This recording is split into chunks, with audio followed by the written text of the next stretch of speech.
How's it going, Twitch? My name is Skull, and on behalf of East Asia Soft, welcome to today's stream. Today I am continuing my playthrough of True Colors: A Date with Deception.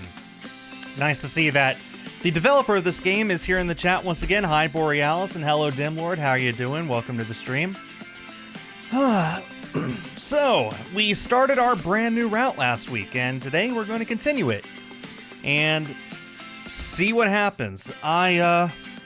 I assume today we're going to see a bit of Idiot Skulls. No, this is Moron Skull. We're going to see more of OP's actual true colors today. I'm doing pretty good, yeah. I don't mind saying I spent all day yesterday playing video games. I should have been working on stuff. I'm trying to participate in NaNoWriMo. That means writing 50,000 words in a month, and yesterday I wrote 0 because I played video games for 9 hours straight.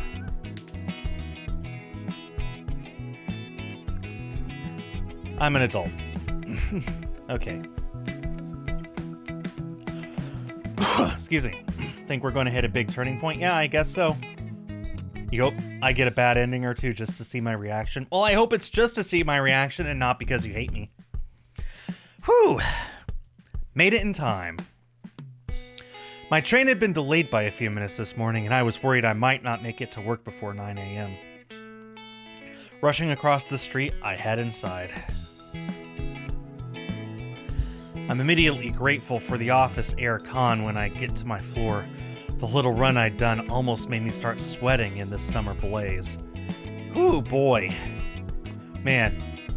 God was very smart when he invented air conditioning.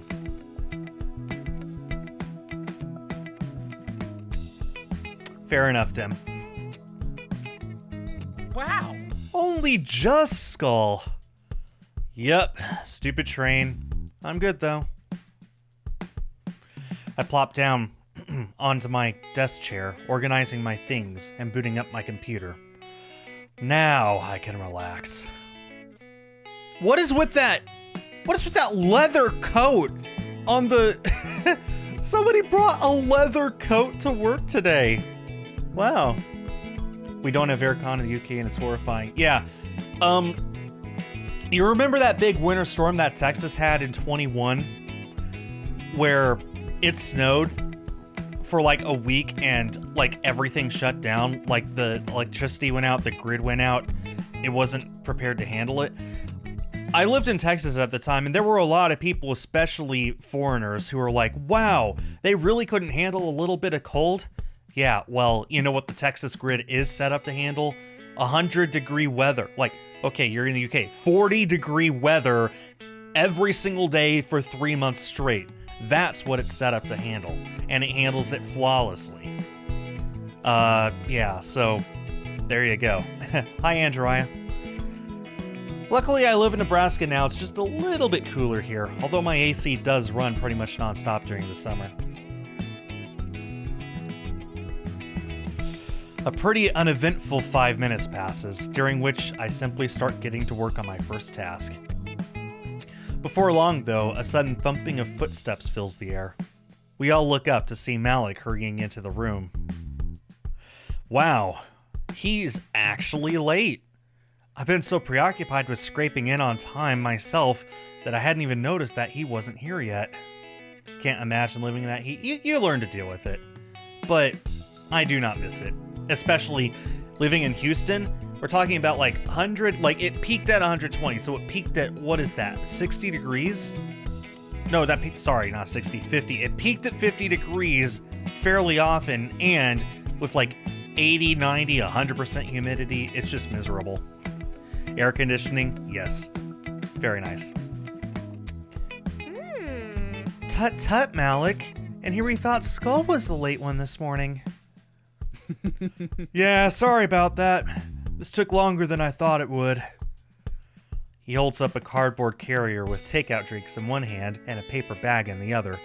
The logo looks like some kind of fancy bakery. Oh, did he bring snacks? Get this man a medal. Hey. Oh, that looks like a posh breakfast. What you got?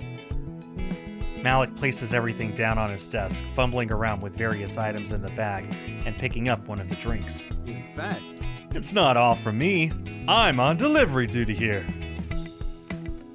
To my surprise, he strides over to me and plonks his delivery right in front of my keyboard. For me? Why the sudden gift? What have I done to deserve this? well, I know you tend to skip breakfast. It's not healthy, you know. That is true. I usually ignore my growling stomach first thing in the morning to save time getting to the office. I just wait till lunch and stuff my face then.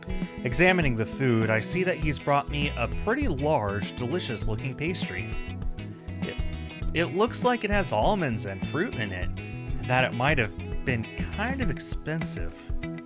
I never go to the kinds of places that serve this. I'm a cheap ass. These days, aren't we all? It's really generous of Malik to spend his money on me at an upscale bakery for no reason other than because he felt like it. On top of that, I noticed that while his own coffee sits steaming on his desk, he chose me an iced tea. He remembered my preference for cold drinks. Have I even specified that, or did he just figure it out? Either way, I'm kind of bowled over by the gesture. Dude, you didn't have to get me this. Can I at least pay you back for some of it? hey, it's all right. Nah, forget that. It's on me this time. He goes for a fist bump and follows it up with the old bro shake that seems to have gotten longer and longer each time. I try not to let the rush of affection I feel show on my face. Well, thanks a lot. Next one's mine, okay? Sweet. You got it! We beam warmly at each other. Just as he's about to walk away, Lydia's voice comes piercing across the room. Jeez. I'm sorry, but who said you two could have your little dates in the office? Keep your pants on, especially if you're not gonna bring treats enough for everyone, Malik. She bursts into a cheeky smile and the whole room laughs. Please don't talk about Malik's pants, Lydia. I'm borderline blushing as it is. Right? Yeah, that's some serious favoritism you got going on there. I think this whole floor will be green with envy if you don't knock it off. Oh man, even the perpetually businesslike Brianna's ribbing us. Nice. I thought it was cute. It was like something out of a TV drama. Everyone starts cackling at this. Malik and I simply gaze at each other with defeated grins, outnumbered. Yeah, stop teasing. That's a guaranteed way to make sure Skull's the only one I ever buy treats for. He chuckles once more, shooting me a lingering gaze, and then goes back to his own desk. My ears feel a little red with embarrassment, but thankfully everyone settles down and gets back to work. All right. Well, I guess I know my first order of business. Eating this thoughtful breakfast. Digging into the pastry, I feel like my whole mouth dances with delight at how damn good it is. Borealis, why are you writing about food so much? Were you hungry when you wrote this? Did you work at a pastry restaurant at some point? God, now I wish I was careless enough with money that I could taste this every day. I kinda can't believe that Malik did this. You're so sorry. Were you hungry when you wrote this? Not so much the buying breakfast thing itself, more the fact that he was so bold about it. He just declared it right in front of the whole room and was almost affectionate with me about it, despite everyone watching us. You actually did work at a bakery for 4 years. Wow. How about that? Cool. It's not like he fell onto one knee and proposed or anything, but it was quite a boyfriendy thing to do. If he's not embarrassed about people getting that idea, even if they were only joking when they teased us, then maybe he feels more certain about us possibly being a couple. He has had some time to think about it, like he asked. It's hard to tell, but somehow I feel like this is a positive sign.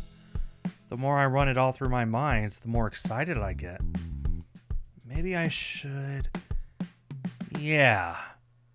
I think I'm going to do this. I've been thinking about doing something for a while now. Something that'll really seal the deal and bring the two of us together in a much more powerful way. I think it's about time I acted on it. Yeah, tonight, after work ends, I'll make it happen. By the time we all clock out and leave the building, my palms are starting to sweat with anticipation. I feel like a teenager again. As we all say goodbye to each other, I catch Malik's eye, subtly hinting that I want to talk to him alone. He gets the message, casually putting distance between us and the rest of the gang. Something is tickling my nose, and that is embarrassing. Sup? Hey! Another day done, huh? Yep. By the way, thanks for the breakfast. Sure thing. No problem. No, seriously, I really appreciate it. It didn't look cheap, and you're right, I skip breakfast way too often. My stomach's happier than usual today. I skip breakfast too. Do I? I don't know. I don't really have set times of the day when I eat. Since I work for myself at home, that usually means I wake up whenever I want, eat whenever I want, and go to sleep whenever I want. And I'm kind of thinking that I might actually eat 3 meals, but I don't eat breakfast until usually 2 or 3 hours after I wake up. By that point, it's usually lunchtime. But then I eat my next meal like 3 hours later, and then usually another one 3 or 4 hours after that. So I still eat 3 meals. They're just a lot more tightly packed than most people. And I don't eat breakfast first thing, especially not in the morning. So I don't know.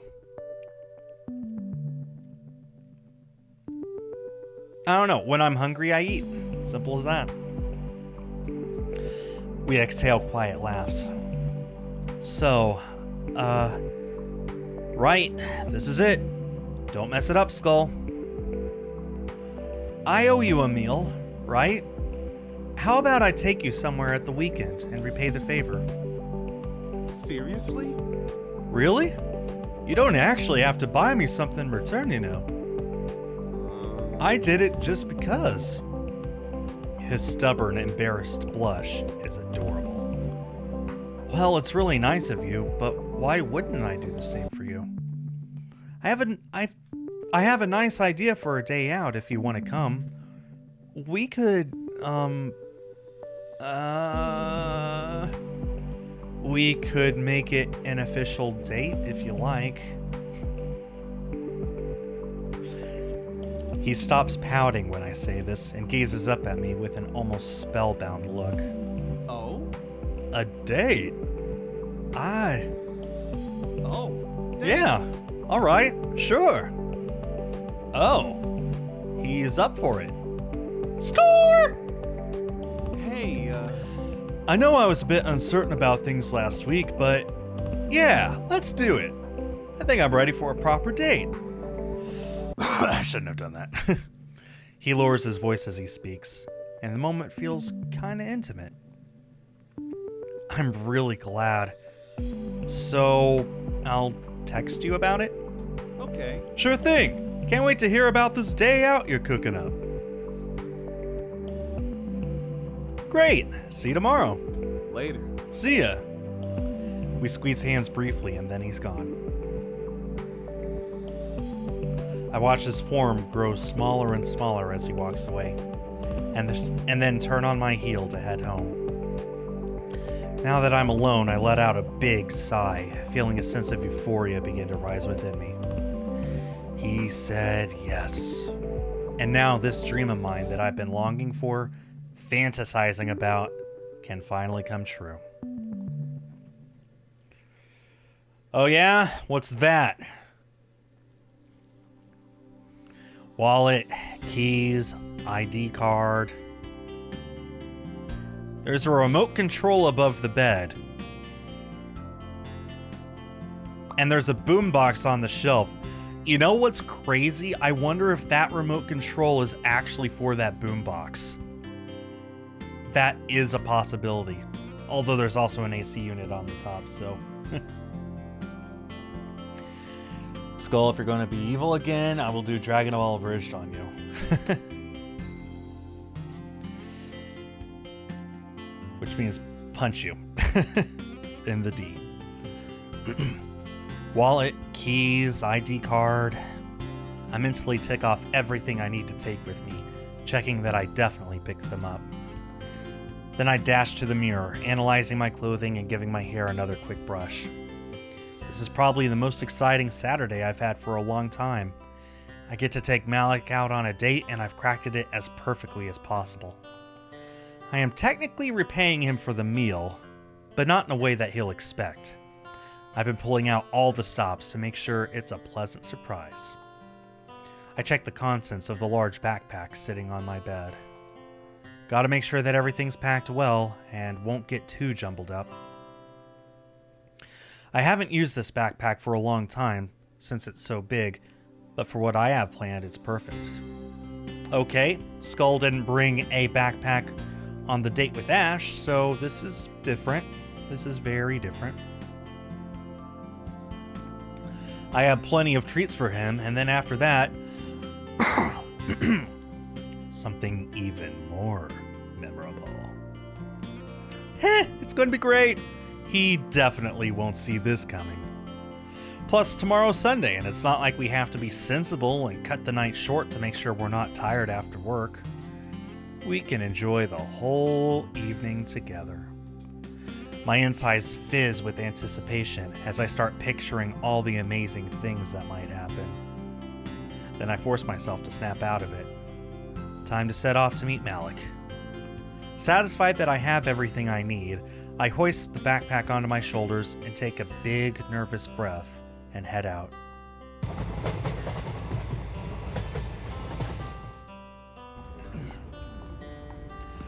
Here we are, Sports Center visit number 3. You could never have me voluntarily go to one more than once. That's the difference between me and Idiot Skull. Normal Skull would never go to a sports center. Idiot Skull would go more than once, and that's why Idiot Skull's the idiot. All the other things that they're doing, though, that's fine. The first time featured an epic badminton tournament. The second time saw us abandoning our plans for an emotional chat instead. Third time, well, they say it's the charm, don't they? Oh, damn, Malik's already here. I hope I haven't kept him waiting. You haven't been here long, have you? You're good. Nah, only a couple minutes. I was excited. I'd hate to leave you hanging around on a day like this. Not very good date behavior, huh? Hey. it's Don't all be right. silly. You're fine. Huh?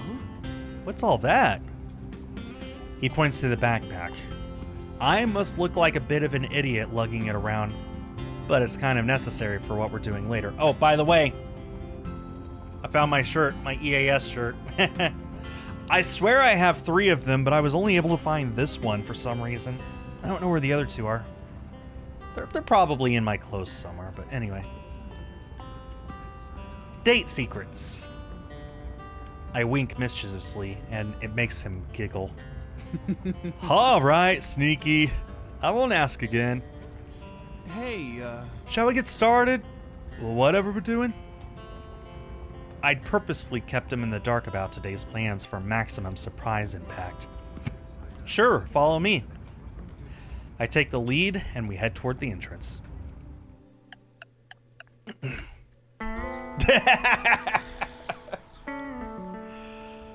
Well, I'm sure that Skull's enjoying the view, huh? What do you think?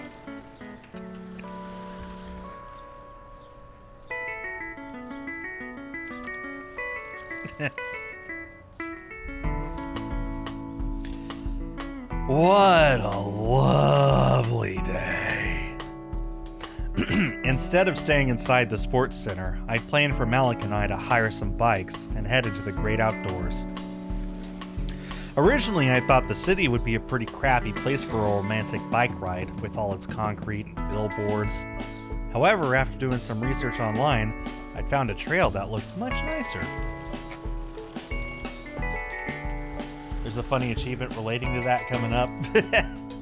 Mostly used by cyclists and hikers, it takes you around a side of the city I've never been before, where there's a little more greenery. The best part is what lies at the top. For now, the two of us are riding our way up the gentle slope, drinking in the trees, bushes, and blue sky. Hell yeah! Now this is what I'm talking about! Thanks for bringing me here, Skull! Malik calls to me over his shoulder. I appreciate that. I had no idea this city had a trail like this. I'd probably never have found it by myself. Honestly, me neither. It popped up online when I was looking for good biking spots.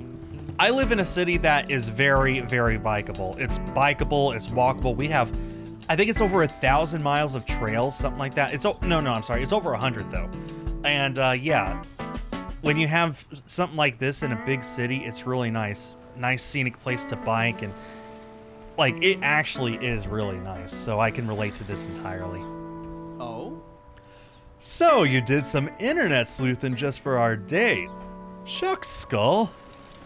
He flashes me a dazzling grin and my heart skips a beat. Anything for you, Malik?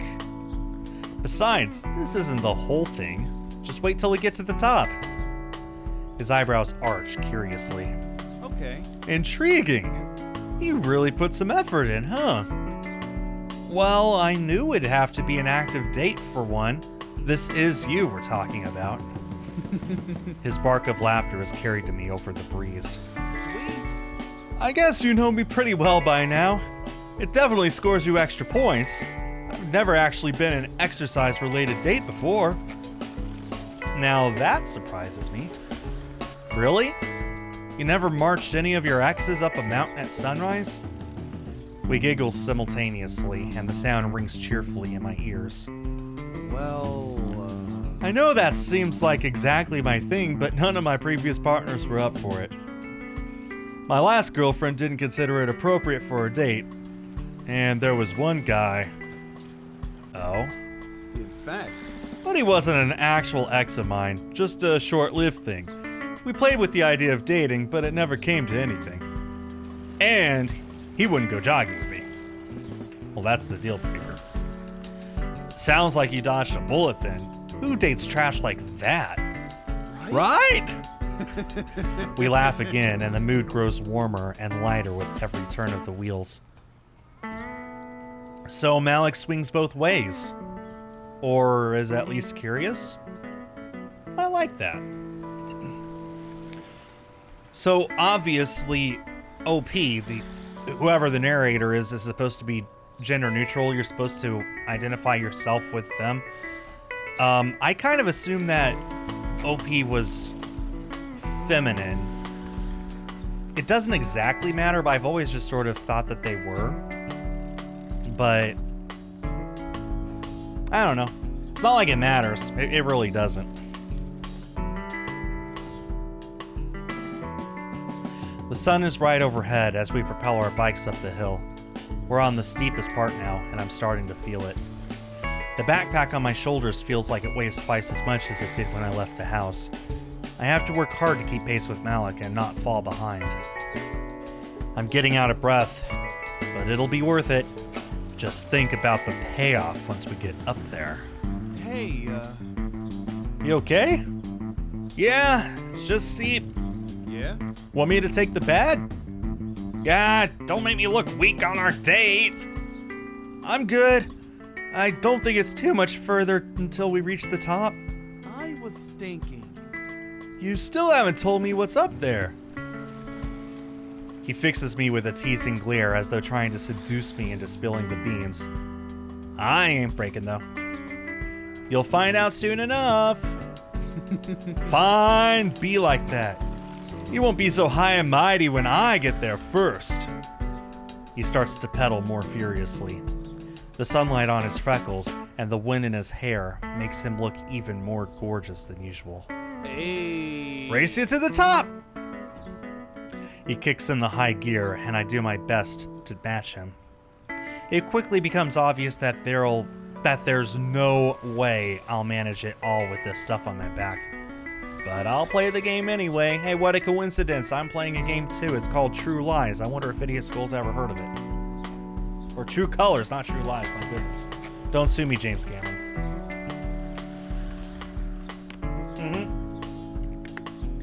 Yeah, that's what I thought, Borealis. And you did a good job. Like, as far as I could tell, there's no indication in this whole game of what gender the main character is. Like, this hint from Malik is the first time that it feels like the main character is a girl, because he talks about his ex being a girl and then mentions another brief one as a boy, and that's what catches Idiot Skull by surprise. But, you know, it could be interpreted either way, so you did a good job of making it ambiguous. Oh, yeah. Oh, and Skull, he looks over his shoulder once more. If I catch you looking at my butt while I'm ahead of you, there'll be trouble. I chuckle as he sticks his tongue out and then turns back around to concentrate on pedaling. The whole date feels really good so far. Malik seems to be loving it, and everything has gone to plan up until now. I think I've done everything I should. Well, except for one thing. I totally look at his butt. Swiggity swiggy! You did warn me. I just wasn't expecting that actual close-up as the picture. That's hilarious. Okay.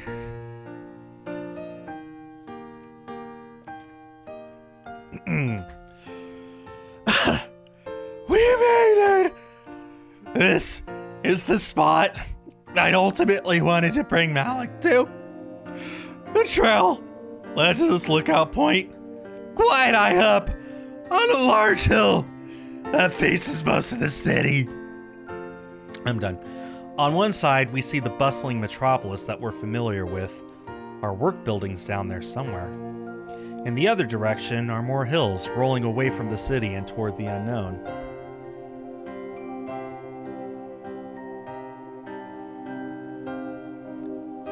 Well, maybe Idiot Skull is just a bigger than Ash. Ash always came across as very small and frail anyway, so... Anyway. In the other direction are more hills, rolling away from the city and toward the unknown. It isn't the biggest lookout spot, but it's nice. There are a couple of benches and trees, but the big, wide view is what makes it. No. What? Whoa. He steps off his bike, propping it against the railings, and I do the same. For a moment, we silently stare across the landscape. Then he turns to me with gratitude. I like that. This is cool. It's so refreshing to get a little burst of nature and quietness in the middle of a place like this. Definitely. He leans back against the railings to take another look, and I let him enjoy the view. Gives me time to get out from under this damn backpack at last. Heaving it off myself, I lower it gently to the floor. Hopefully its contents haven't been playing bad Tetris while we've been biking. I undo the main zipper and exhale in relief. Looks alright.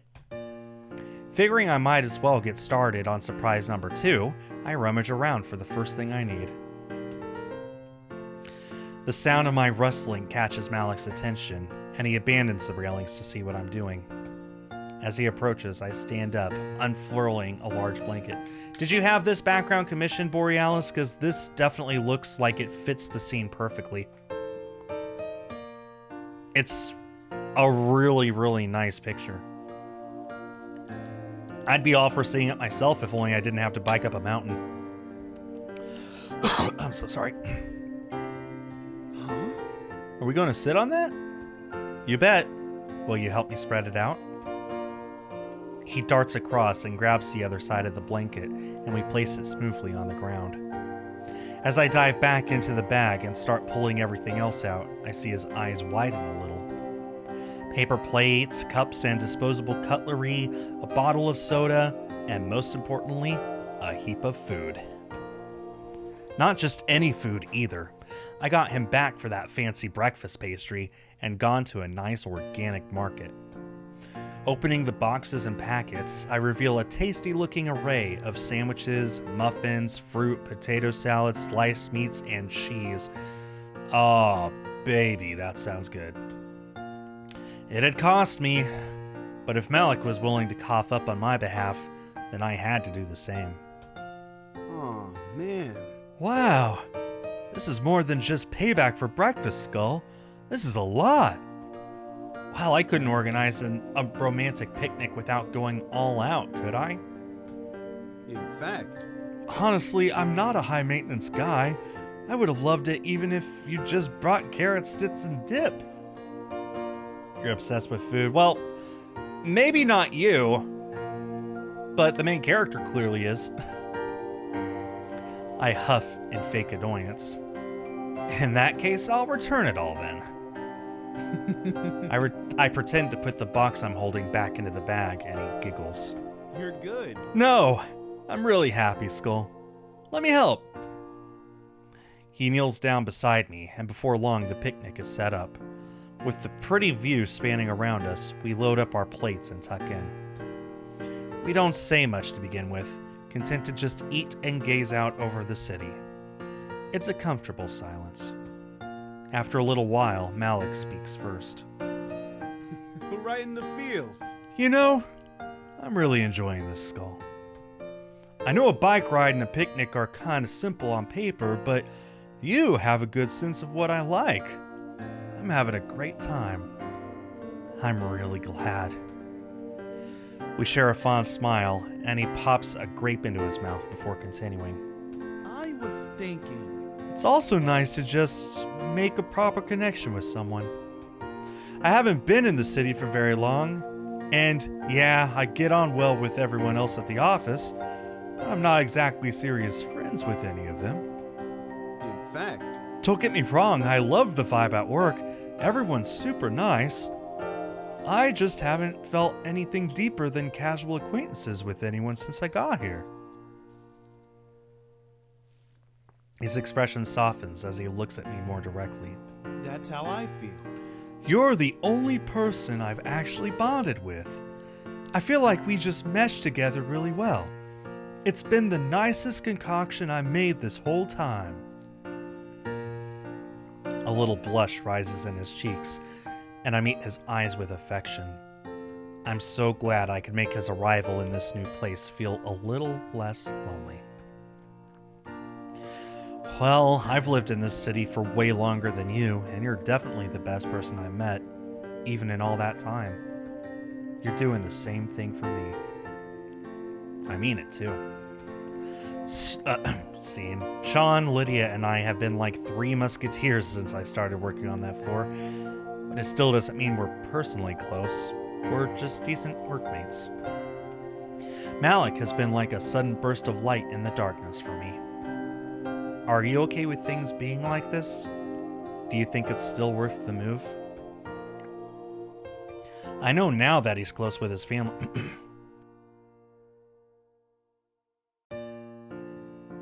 Something in my throat. I know now that he's close with his family, so that will have a big impact on his feelings. Totally. Oh yeah, I'm glad I did it. There are definitely things I miss, but I needed the change. For a second, there's a flicker of tension on his face, as though he's remembered something unpleasant. Are we going to learn more about that? Possibly even now? I was starting to feel a bit stuck where I was, like I wasn't going anywhere. And I was surrounded by things and some people that kept reminding me of stuff I'd rather not think about. I'm quite curious as to what that means, but I don't push him to explain.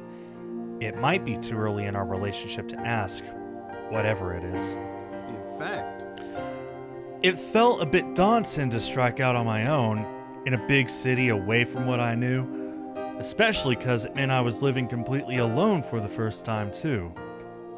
But I felt like it was kind of necessary for me to grow, you know? It seemed like the only decent way forward. A fresh start on my own terms. Yeah. I think it's worked out pretty well. I don't regret it at all. That's awesome, Malik.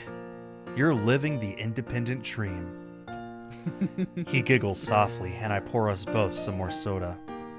It sounds like he's left a few demons back in that rural town of his, and I can relate. I'd never go back to my hometown. Sometimes there are parts of your life you'd just rather not revisit. Excuse me. I'm also secretly happy about the fact that he lives alone. That's perfect for the final part of today's plan. It'll be much easier to give him my last surprise without any housemates intruding. In fact, Hint, hint. Ugh. It's not just the independence I'm enjoying. His voice lowers, sounding almost tender. He looks at me with clear honesty. I love this. It's you. It's all of this. Oh, man. Neither of us seem to be able to find the right words to say in the wake of so much intensity. For a few seconds, all we could do is glance bashfully at each other and giggle like a pair of kids. After a short struggle, I find my tongue again. Thanks for doing this with me, Malik. I put down my cup, sliding my hand across the blanket and nudging his fingers with mine. He accepts, and our hands lace together. I feel my mouth turn a little dry with nerves, but the sense of romantic tension between us is growing enough that I feel like I have to do something. The air is practically crackling with electricity. My life would have stayed so boring if I hadn't met you. I'm really glad you moved to this city. He squeezes my fingers, and his velvety eyes lock onto mine with emotion. That's how I feel. So am I. After he says this, his gaze moves down. It feels as though time stops, and all I could see is him. The cute freckles scattered endearingly across his cheeks and nose, the rich, dark tone of his skin, the way his plump lips are parted. And then...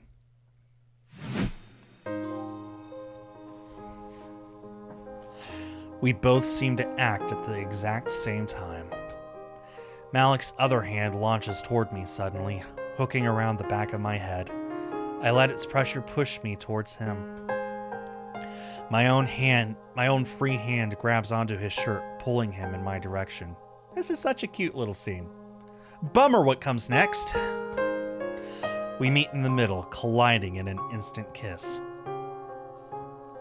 It feels almost fierce, so right, and very overdue. I think we've both wanted to do this for a while. Peeking my eyes open for a moment, I become almost drunk on what I see. The sun is starting to set, painting us both in a dreamy orange glow. Malik seems like a different person. Just a few seconds ago, he was shy and blushing. Now he's the complete opposite. He presses kiss after kiss against me, almost unable to stop himself. Ecstatic, I let this blissful attack simply happen, until eventually he pulls himself back. Excuse me. We stare at each other feverishly, and then Malik bursts into rich, warm laughter. It tickles me too. That was intense.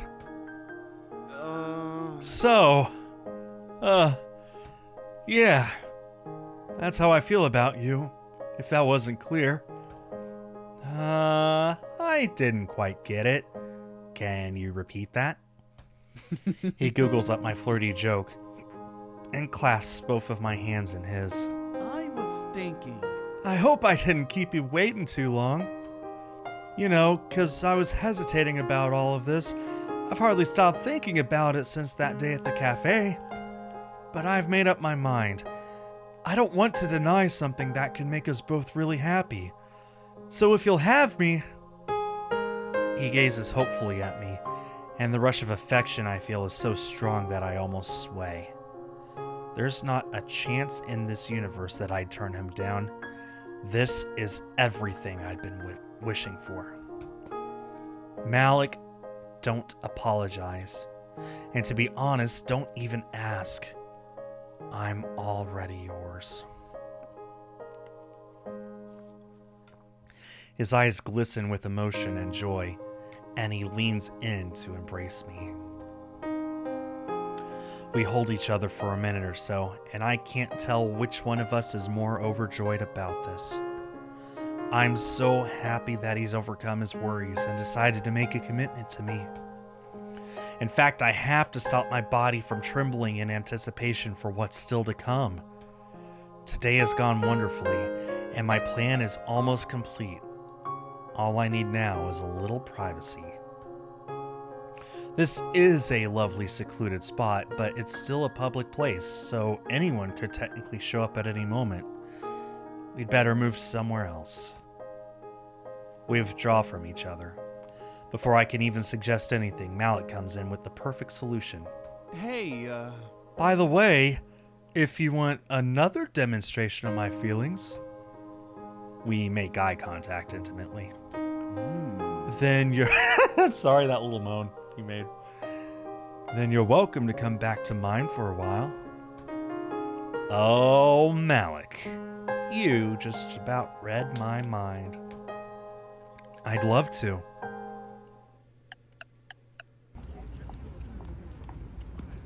We'd packed up the picnic, my bag considerably lighter on the way downhill. How is your bag considerably lighter? Or is it just the fact that it was downhill? Or maybe it's metaphorical because you feel like you're light as a feather. A steady chorus of spinning bike tires rang out as we'd raced through the sunset, laughing like a pair of carefree children. Well, the music didn't change. This is just some background wind. There's no music at all. It's just white noise. Pink noise? After returning the bites at the sports center, Malik had led me through the city streets toward his house. We head around a corner, and then he gestures to a small building in front of us. Because they ate all the food that was in. Yeah, but half of that food Skull still has. The weight is still there, just in Skull's stomach. How much food did Malik eat if the bag is considerably lighter? sweet. Home sweet home. He flashes me a giddy smile, and I shoot one back. The sense of excitement between us is really tangible. We slip through the gate, and he unlocks the door. With a blend of nerves and anticipation in my gut, I follow him in.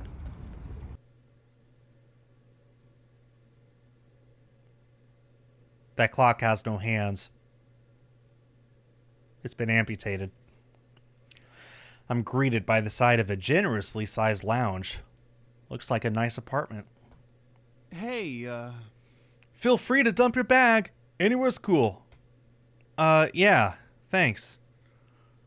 I swing it off my shoulders and lean it against the side of the couch. As I turn back to Malik, I notice that he locks the front door before throwing his keys onto a nearby table. Bold. oh? Fancy a drink? I've got a bottle of wine that's been waiting for a good excuse to be opened. Right, okay? Sure, thanks. He cocks his head in a come-on motion, and I trail after him as he strolls into the kitchen. He heads straight for the cupboard, so I take a moment to glance around the room. This is such a nice place. How much is he getting paid at this job?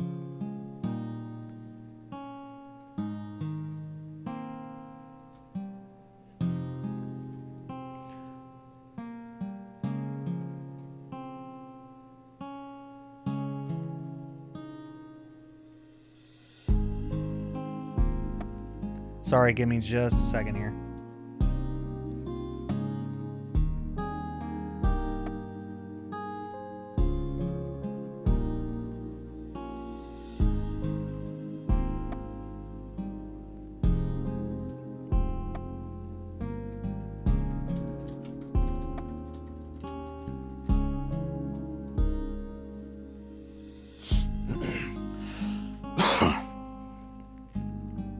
Okay, sorry about that. A glass door leads onto the back garden, and despite Malik living alone, he has a 4-seater table. I guess he might have been hoping to host some get-togethers once he made friends here. Well, I'm only one person, but hopefully I can still make him feel as though he accomplished that goal in some way. The dense thunk of a cork popping out the bottle catches my attention. I heard it. I thought it was the sound of me moving on in the text.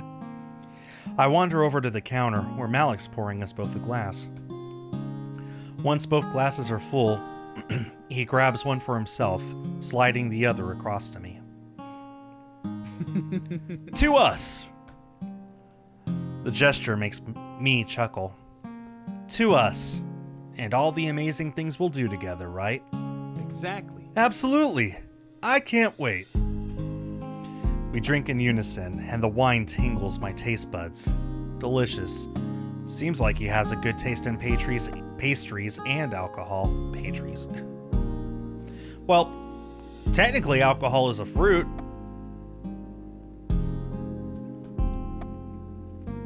We put our glasses back down and gaze solidly at each other, but he doesn't say anything. I can't tell if he's thinking hard about something or whether he's just gone shy again. Maybe I should break the ice. Did you... Before I can get any more words out, I'm silenced by his mouth pressing hotly against mine again. He'd practically thrown himself at me without warning. So, that's what he was thinking about. Wow, aggressive. But I can't deny, it's pretty sexy. I didn't realize he'd be so forward. I sink into the moment, but things don't feel the same as they did at the lookout point. The kiss is more passionate now, as though Malik is fully letting his desires flow without holding back. Bow chicka wow wow. It makes sense. This could have happened earlier if he hadn't taken time to question his feelings. Totally understandable, of course, but I think it's given us both some pent-up romantic steam that we need to let off. We kiss until our bodies are closely intertwined and our breathing grows louder. And we have no CG of this, which is fine with me because it'd be really awkward for me to have to read with that on the screen. Every inch of me is loving this. It feels incredible, unmatchable. He withdraws, and the look that we share is a lot hungrier than it had been before. You know, that bike ride got me pretty warm. I might go and change into some fresher clothes if that's okay. His words are innocent, but from the way his eyes pierce dangerously into mine, I can tell exactly what he's trying to hint at. Of course, go ahead. Satisfaction ripples through his expression, and he smiles with lust as he saunters out of the kitchen. I tilt my head to watch him as he disappears through the farthest door of the apartment, his bedroom. Oh, my God. I have to take a moment to breathe normally. I can't believe the difference in him. He's gorgeous, he's officially my boyfriend, and he wants to have sex with me! This is it! This is the moment I put my final act of the night into place. This whole date has gone so much more perfectly than I could have imagined. There's only one thing left, the cherry on top. Then it'll be complete. That would be a plot twist, Tim. Steadying myself, I reach across the counter and grab my final surprise, glad that Malik isn't here to see it prematurely. I hide it stealthily behind my back and leave the kitchen. Malik's bedroom is quite small. The furniture boxes his bed into the far corner by the window. It's a little pokey. On the other hand, I guess you could say it was cozy. Malik himself is loitering by the edge of the bed, and he turns when he hears me come in. He's still wearing the same clothes, but that's definitely on purpose. I think he wanted me to be part of the removal process. What's up? Hey. Hey. I pull the bedroom door shut behind me. Did you need some help? My words clearly get him riled up. His freckled cheeks flush red and he swings his hands restlessly. If you're offering. We grin at each other suggestively. I slowly begin to cross the room toward him, butterflies swarming in my stomach. As I do, he notices my right arm bent behind my back. Oh? What's that? Another date secret? He exhales a flirty laugh, and I smile eagerly. You could say that. I close the gap between us so that we're practically nose to nose, and he leans in to kiss me again. His pretty eyes flutter closed, and in that perfect moment of blindness, I know. It's now. Boy, that was a lot more straightforward than the other one, huh? Malik can't even react properly. Boy, that was abrupt. With more force than I thought I had, I'd shoved him backward, toppling him onto the bed when his guard was down.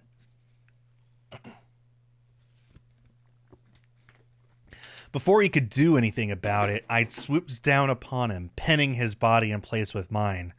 He's basically trapped underneath me. And my final date secret? A nice chunky knife that I'd snatched from the block in his kitchen a minute ago.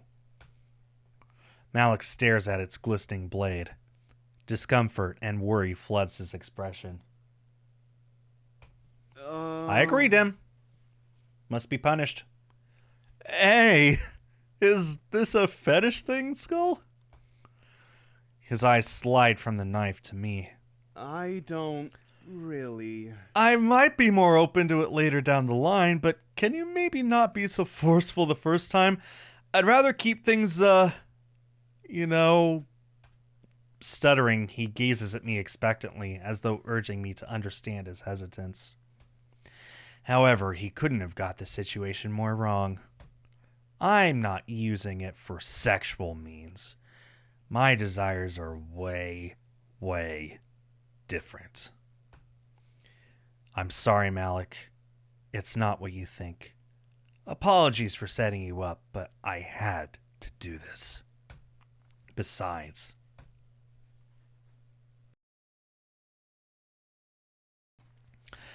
I was wondering what it would take to bring Malik down, and I guess this is it. An intoxicating sense of dominance begins to wash over me. I drink it in, becoming almost aroused. Now this is what I came here for. I'd choose this over sex any day. You walked right into my trap so much more wonderfully than I thought you would. Tomb Raider Remastered, good lord, what a time for you to pop into a chat. My god, you're going to be really confused. But hello.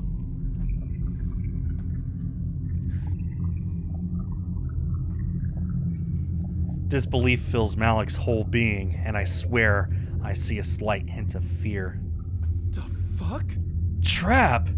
The fuck are you talking about? I don't know what your game is, but if you're trying to rob me or something, just get it over with and get out of my house. He scowls, attempting to look angry, but I can tell that he's mostly faking. Rob you? The thought actually makes me cackle with laughter. What a stupid idea. What would I want to take your possessions for? I don't care about pointless shit like that. I'm looking for something much more valuable. Huh? What the hell does that mean? You'd really like to know. All right then. For a long time now, I've been fantasizing about having something all to myself, and tonight, that dream is coming true. The thing I've wanted to own most of all. I leered down at him with hunger. Is you. Well, That is... Okay. Main character is already a piece of shit, but, didn't realize they were racist, too. What? What? His confused expression is almost enjoyable to me, and I indulge his curiosity. Oh, congrats. Ever since I met you, I've been head over heels for you. The more you returned my feelings, the more convinced I became that you'd really be the one to do it. To make my deepest wishes a reality and bring me a situation where I could have total trust. Seriously? Trust? He spits the word out as though it tastes bitter. You're kidding. Yeah, fat chance of getting me to trust you after pulling a damn knife on me, Skull. No. Not you. Idiot. I don't care whether you trust me or not. I've learned long ago that mutual trust doesn't work. I'm not even sure it's a real thing. I roll my eyes in disdain. Betrayal is inevitable, Malik. No matter how much you might pledge yourself to me, I can't guarantee that you won't break that promise. It's me that needs the trust. Not in you, but in the situation. I've been dying to find the perfect scenario that would ensure that the one I loved would never defy me. After all this time, I realized that I had to craft it myself. My hand subconsciously grips the knife more tightly. So, that's what I'm doing. I've been planning this for years, Malik, and you're the one who helped it come to life. It's nothing personal. You know how much I like you. You just came along at the right time. Excuse me. I look at his face for the first time in a while, having been caught up in what I was saying. He seems almost frozen in time, lying there with shock in his eyes. What are you? Years? You've been planning to trap someone like this? Why on earth would you feel the need to do that? Like, I get that relationships suck sometimes, and I remember you telling me being cheated on. That's not fair on you, I know. It must have hurt real bad. But going this far? Why? I don't think he realizes how big and complicated a question he's asked. I almost see the entirety of my life race through my mind on hyper fast forward as I contemplate how to answer. In the end, I decide to just start from the beginning. I think my parents' divorce was the catalyst. We never exactly had a loving household, and after they split, it got way worse. It felt like neither of them really wanted me. They kept passing me back and forth between them, and I bounced from house to house, never feeling at home anywhere. Makes you feel so worthless when you're constantly pushed onto someone else, only to have them throw you right back a week or two later. I swallow bitterly, resenting them for being so thoughtless toward their only child. Since my parents clearly didn't love me, I knew I'd have to find that love elsewhere. I knew that if I could just find a romantic partner who would treat me right, I'd be okay. Maybe I was too eager, but I tried so hard, snatching at any opportunity for love I could find. I've been in quite a few relationships, and with each one, I prayed that I'd found the one that'd give me what I needed.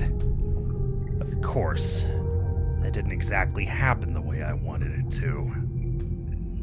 I feel my anger begin to rise within me darkly. Malik looks incredibly uncomfortable, but he doesn't interrupt me. People are so fickle, Malik, and they're liars. They say they love you, when in actual fact they have totally different agendas. I've always given my all in relationships, and every one of them betrayed me. And they've always made it my fault. You're so overbearing, Skull. You never let me do what I want. You're manipulative. No matter how much I bared my soul to them, that's all I'd get in response. I mean, what was I supposed to do? Of course I had to start setting rules, monitoring their friends, taking away their phones. I had to keep them tethered to me, otherwise they'd just leave. I start to feel panicky as I remember it all. Oh yeah, it's clearly Skull's fault, but they don't know that. They're an idiot. And yet they still found a way to ditch me. I followed them secretly. I boxed them in socially. I bent their lives to my will for their own good, for our future, but they threw it back in my face. I feel like I'm speaking at double speed, the hurt pouring out of me. With every fresh confession, Malik's eyes grow wider, as though he can't believe what he's hearing. The kicker was the girl who cheated. It doesn't get much more disrespectful than that, does it? She told me weeks before that she wanted nothing to do with me anymore, but of course I didn't listen. Just empty words. She can't have meant it. And then I'm walking through town and I see her holding hands with some jackass. Thought she'd have the best of both worlds, did she? I couldn't believe it. I'm balling my fists so hard around the knife now that my knuckles are turning white. However, the sound of Malik speaking up again almost makes me jump. Wait. She ended things with you and you couldn't handle the fact that she'd moved on? That's not cheating, Skull. You just refused to accept the truth. That's not on her. You had no right to make a scene like that. Shut up, Malik!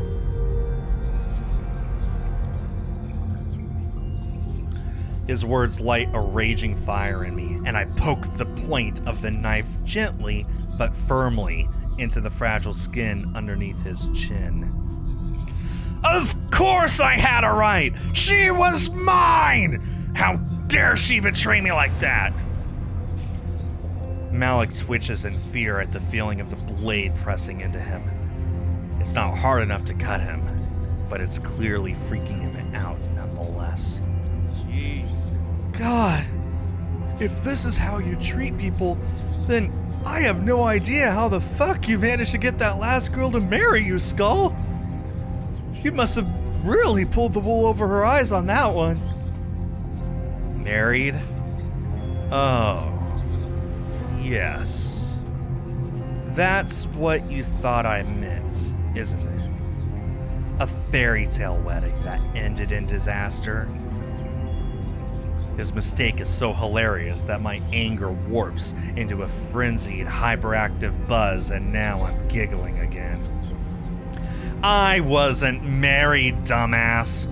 As if any of those two-faced little bitches were ever capable of that level of commitment. I could practically see the cogs in Malik's mind getting stuck. Huh? But you said she was... What was it? Served me the papers? That's what you said, right? My amusement wilts at this reminder. Yes. Very complicated papers. I had to go to all sorts of legal bullshit meetings, and now I'm not even allowed to go near her. Moved house and everything. My resentment festers like a wound. Almost like slow motion, Malik's face is overcome with horrified revelation. Kidding. You're fucking kidding me. You stalked someone so hard they had to get a restraining order against you? A fiery breath huffs out of me.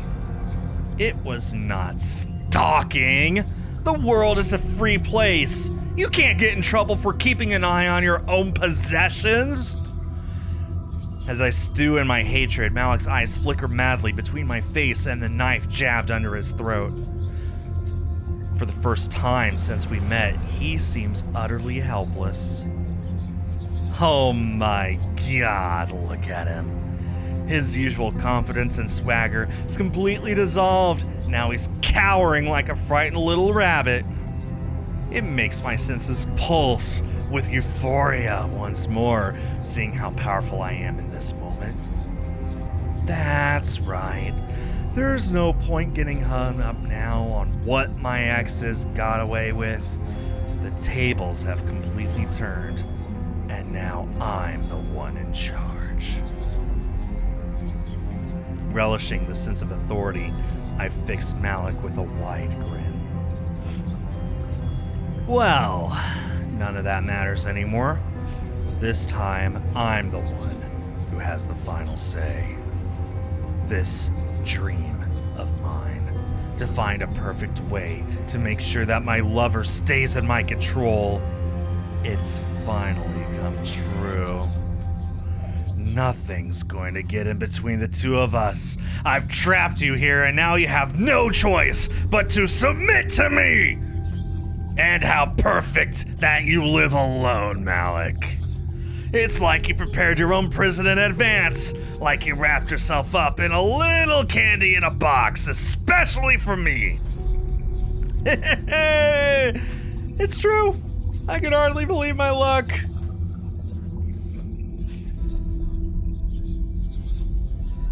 Well, did say this was better than sex, so, which I think is a pretty good hint into their psyche right there.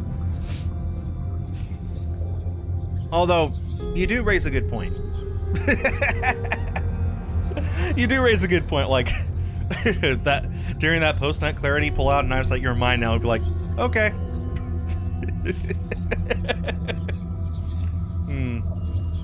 We're awful people. You'll never be able to betray me like everyone else did. You left your keys on the table in the lounge, didn't you? They're mine now. I'm gonna keep you locked in this house forever, away from prying eyes and distractions. Malik starts to squirm underneath me. His pupils are narrow with fear, and his breathing is harsh. He's beginning to lose it. My heart hammers in my chest at how incredible it makes me feel. I'll visit you every day before and after work. I'll tell you all my feelings. Maybe take a peek at what you were going to show me earlier. I move the knife for a moment, using it to prise the neck of his t-shirt upward and reveal part of his naked torso. Well, if it's on offer, we'll be able to enjoy this perfect relationship in peace. No interruptions, no betrayal. Just you and me. Forever. My sentence is met with pure silence. I smile into Malik's horrified face, waiting for a response. I get nothing for a few seconds. He's genuinely too shocked to do a thing. Then, after a long, drawn-out moment, his eyebrows crease into a furious glare. Hell no! To hell with that! I'm not gonna let you do this to me, you lunatic! Like a bull at a rodeo, he starts flailing wildly underneath me, trying to get free. I have to work hard all of a sudden to keep my position. Don't make this difficult! I bring the knife down over his chest, threatening me again. He glances out with fear, wriggling away as best he can, although he doesn't get far.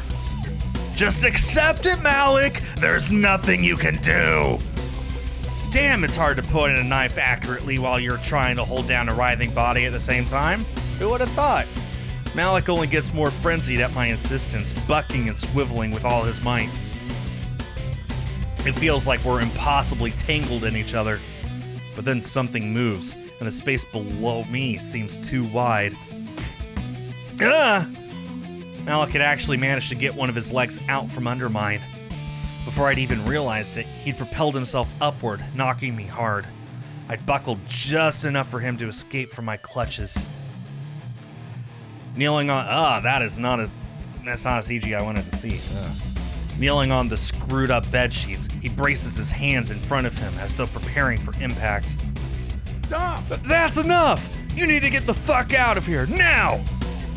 Seeing Seeing him regain even a little control makes me furious. I don't know what he's planning to do, but I won't let it happen. He gave me the perfect setup. He gave me the perfect setup to keep him trapped here. I can't lose it now. Now! I screech the word like a banshee as I throw myself at him again. This time he meets me with equal force, and a full-on wrestle ensues. I swipe at him with the knife, but he grabs my wrist in a vice grip, holding me back with a muscular arm. If you don't stop fighting... I mumble the words out through gritted teeth, straining to push the knife closer to his face. I'll really hurt you! In response, he leans harder into me. Both fear and rage fill his eyes. Wasn't expecting that either. Oh yeah? I doubt it. The longer the struggle goes on, the more helpless it seems. We're locked in a complete stalemate. I can't overpower him like this. Damn it, I might have picked a bad person to do with this after all. Malik's definitely stronger than me. I need to be careful. There must be a better way of gaining the upper hand. Yeah, knew this was coming.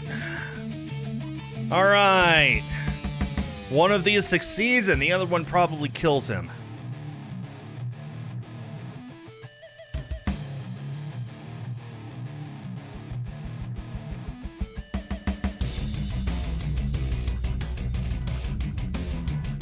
I'm gonna fall backwards. This really is an eeny, meeny, miny, kind of thing. We're gonna find out in about 5 minutes if I was correct or if I killed him accidentally. Or maybe he killed me. Maybe I fell on my knife. Be so impressed if I dodge all the traps again. Heh. We shall see. This is a bit of a wacky idea, but it might just work. If I suddenly move in the opposite direction, it'll throw him off, right? I can only hope so. I take a few seconds to mentally prepare myself for whatever might happen, although I can't truly know what it'll be. You have chosen poorly. We'll see. I hold my pressure against Malik's grasp, and then, as rapidly as I can, I let it all go. I practically bend over backward, flattening myself against the bed. Malik emits a clumsy, shocked sound above me, and to my joy, it happens exactly how I wanted it to. With nothing left to push against, he falls forward, toppling right over me.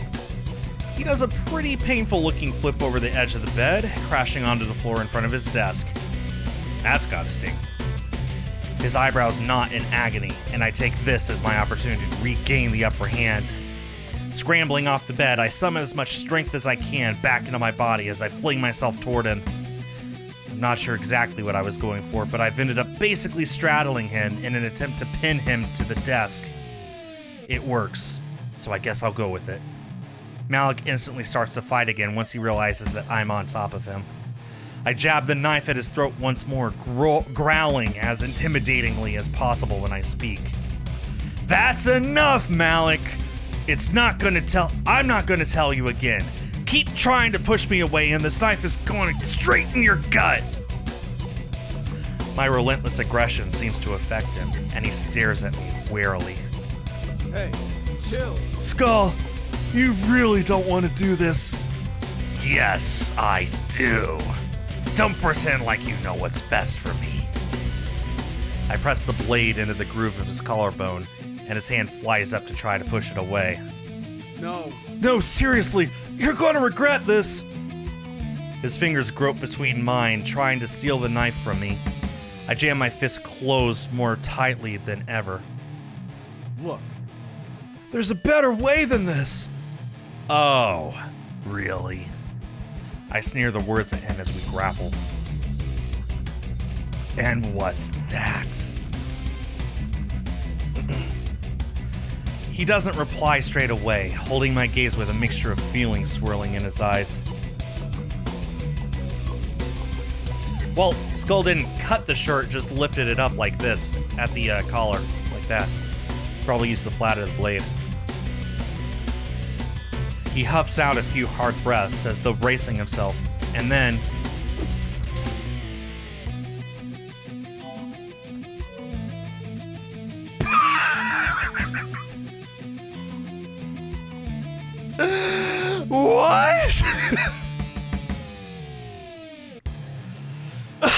Well, I never saw that coming. Wow. Ugh. The hell? A kiss is the last thing I expected him to do. What's he trying to say? He keeps his grip firmly around my arm and doesn't actually try to pull the knife away. He just holds me still while his lips press deeply into mine.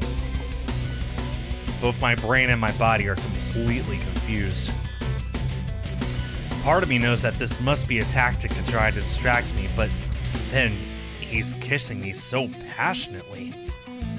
His breath is hot against my face, and his other hand comes around my back, pulling me closer to him.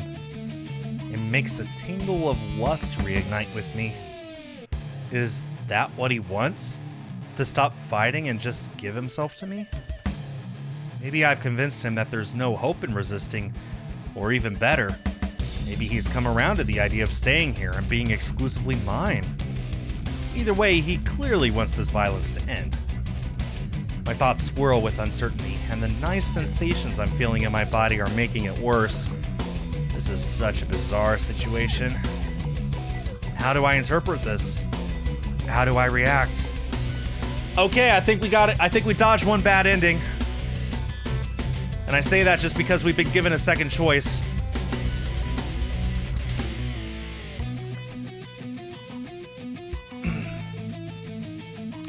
Which means that this sucks, because I got more pressure on me to not pick poorly.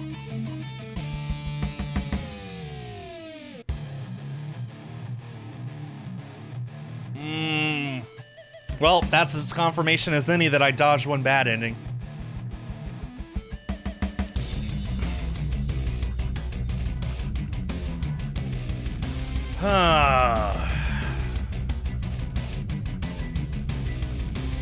This is torture, by the way. This is torture. This is the kind of torture that was outlawed by the Geneva Convention. This is not okay, torturing me like this.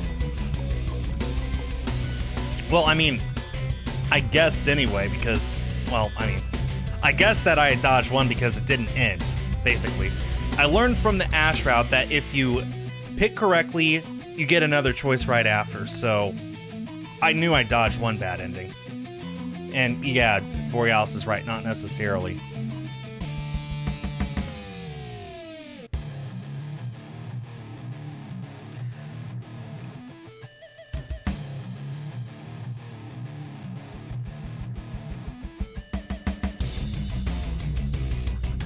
I don't want to spend too much time thinking about this. I did that last time and I failed.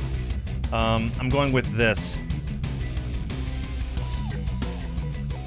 I think he actually does love me.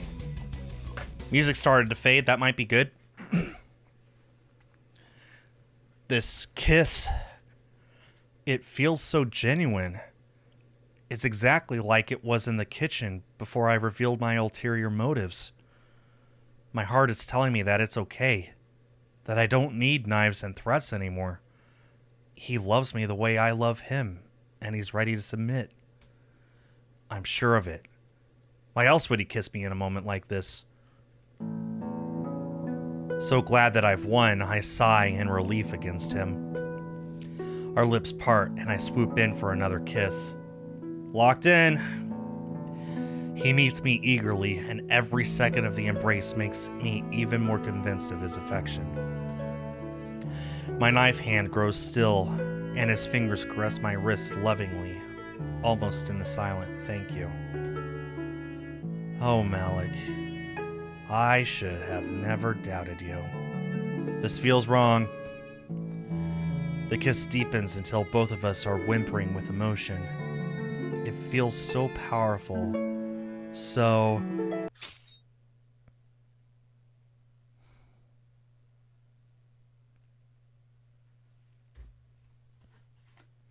There's nothing stopping me from just reloading and pretending this never happened.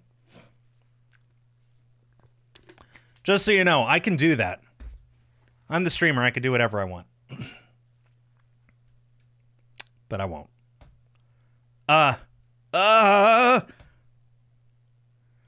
I recoil in sudden pain, with no idea what's causing it. My eyes dart around at Malik's face, our entwined bodies, and then... the knife. It's sticking out of my right shoulder. Malik's hand grips its handle firmly. When I look back at him properly, he's snarling at me in disgust. I dodged one! It was a trick! The bastard! He yanks the blade out of me and the flesh almost burns in response. God, it hurts!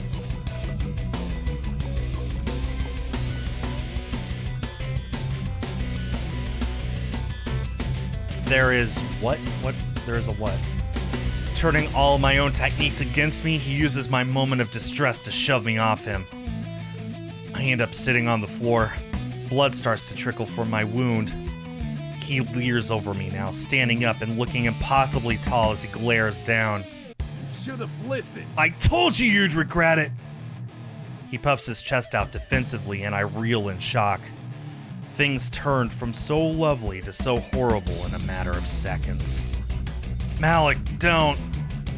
I start to crawl toward him, but he throws his hands out as though to stop me. Step back. Stay away! I want you to get out of my apartment right now. Don't even think about trying anything else. You freak! Spit flies from his mouth as he yells, and angry veins begin to stand out on his forehead. Damn, he's really mad this time. I'm not sure if I can take him if we start fighting again, but honestly, that's not what I want anymore. I wish the knife wasn't even in the room. I just want him to understand my pain and let me have my perfect scenario with him. I get to my feet, pressing a hand against the cut on my shoulder. It's not great, but it'll heal. Malik, listen. Hey! Malik's clearly upset by my movements. He swipes the knife through the air diagonally between us. I mean it. I said, don't come any closer! I'm just... listen to me, will you? We can... No! I've had enough listening to your poison! His gorgeous features have become so warped by rage that I can hardly recognize him. I just want the Malik I know back. I move toward him slowly, trying to emphasize that I mean no harm, but he roars in defiance as he backs up a few steps.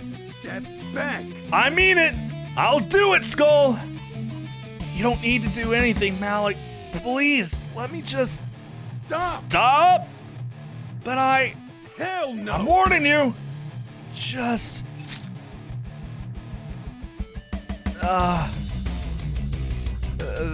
that was... This time there's no delay to my senses. I know exactly where the blade struck me, and then it was Malik that did it. A deep, horrifying pain begins to expand across my chest.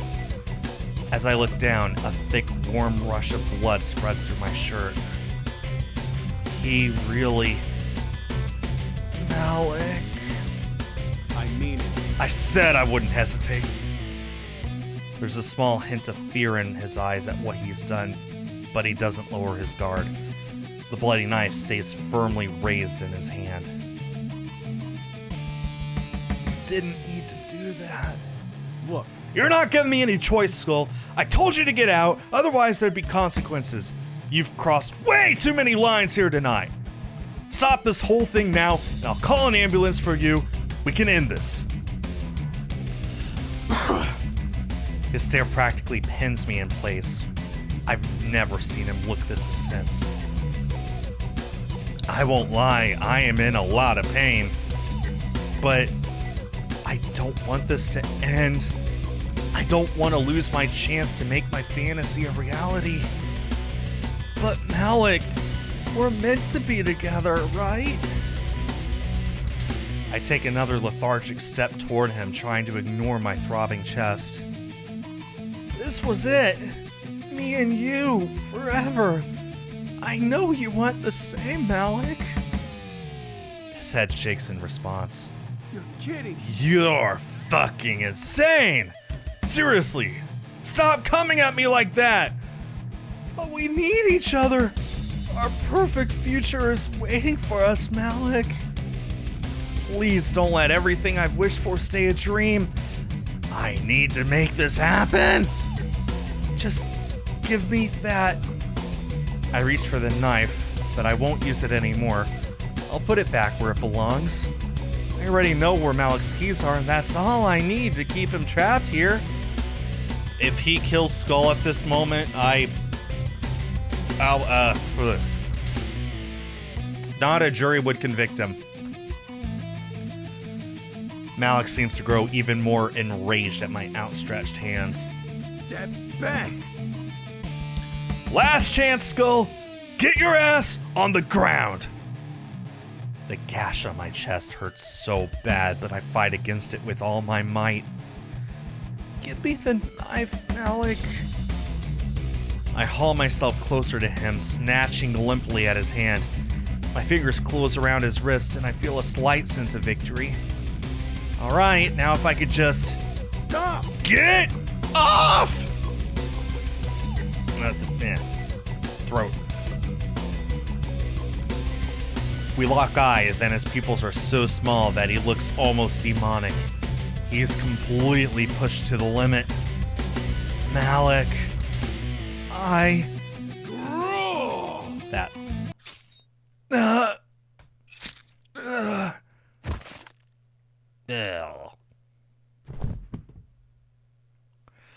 I sink to the floor, and little black spots start to speckle my vision.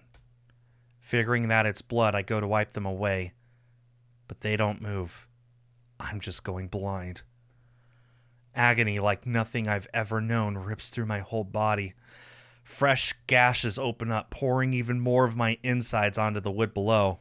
Ugh. I don't think I can...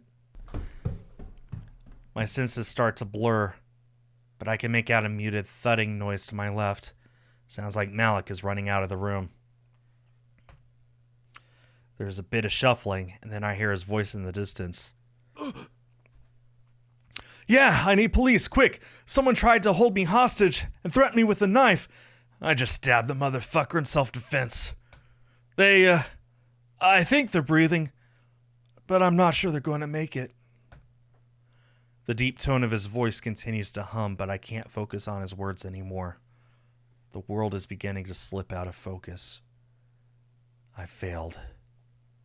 I'd come so close to getting what I wanted, but in the end it was all for nothing.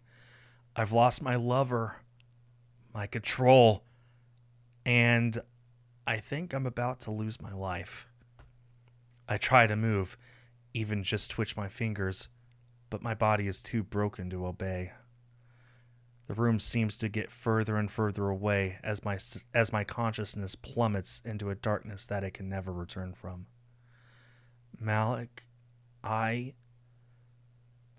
should never have done this. We dodged one.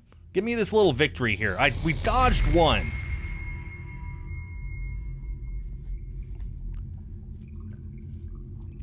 And so the hunter became the hunted. How'd it feel? Probably sucked, didn't it? Self-defense. Malik, bad ending too. We dodged one. I'm happy.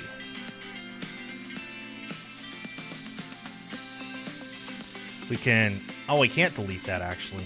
There's no delete option.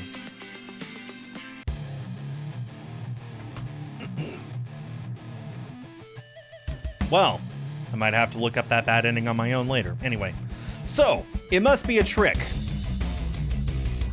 Boy, must have some foresight to understand it was a trick. Man, imagine if we had fallen for that. Wow, that would have been embarrassing. Man, I would hate to be the skull that actually fell for this trick. That would be the worst thing ever. Can you guys imagine if we had fallen for this? Anyway. No! Don't be fooled, Skull. This has to be a lie! Excuse me. Any moment now, he's going to try to catch me off guard and seize control of the situation. I can't let that happen! Anxiety pulses through my body, and I wrench my mouth away from his. Those games won't work on me, Malik. Instantly, he glares at me, grunting in annoyance. He was totally bluffing, and I just screwed up his plan. We start wrestling for the knife again, both sets of hands swatting and clutching, chuckling at each other wildly. Well, we got one bad ending for Ash. It only makes sense that we get one bad ending for Malik, and that'll be the only bad ending, I'm sure. Maybe we'll look out with Brianna and get all good stuff with her, too.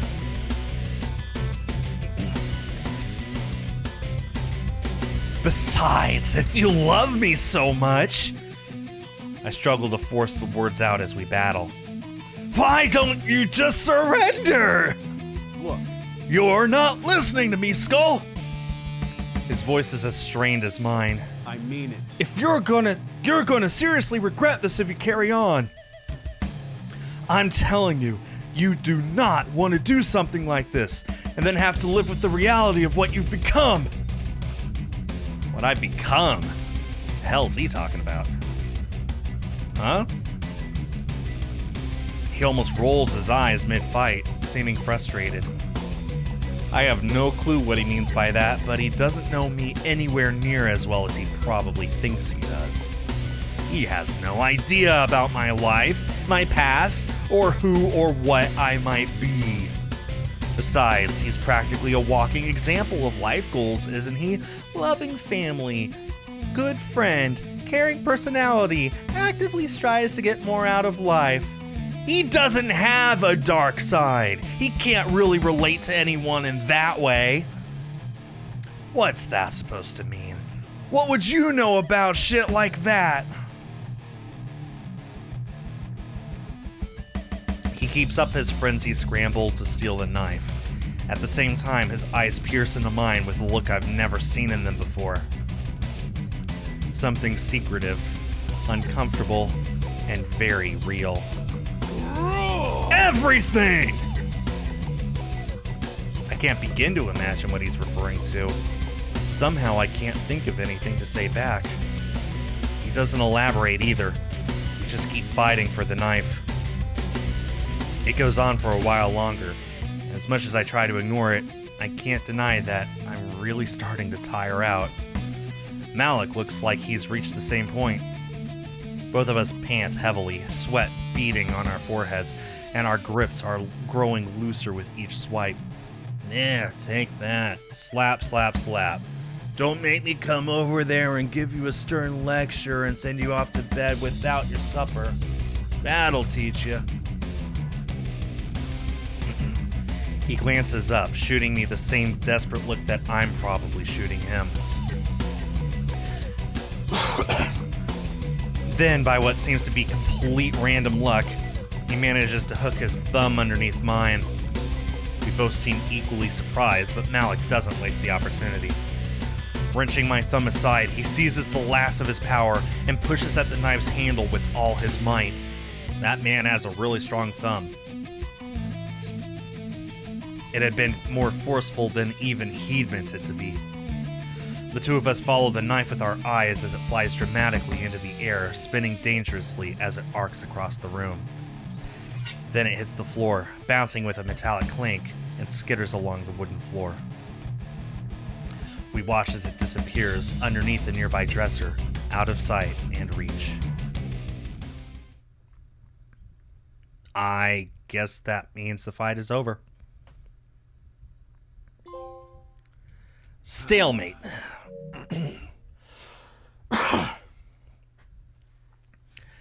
As if he's thinking the same thing, Malik heaves a long, heavy sigh of relief.